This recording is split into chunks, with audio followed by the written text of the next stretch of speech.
Here, may unbox tayo dito. May bubuuhin tayo.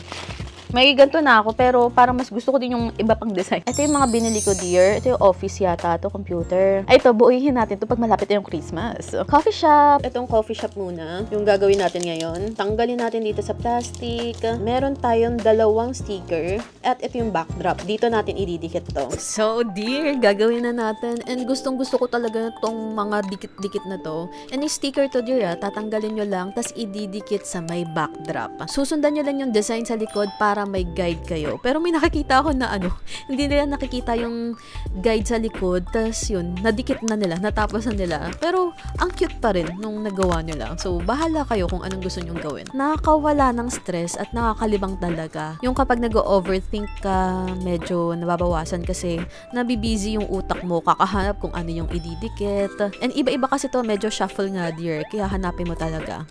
Gusto kong bilhin lahat ng design. Tas, hindi ko bubuuhin. Collection lang, ganun. And mura lang naman din kasi. And may nakikita pa ako na mas malaki. So, medyo siya sa akin. Yung details na pupuno yung utak ko.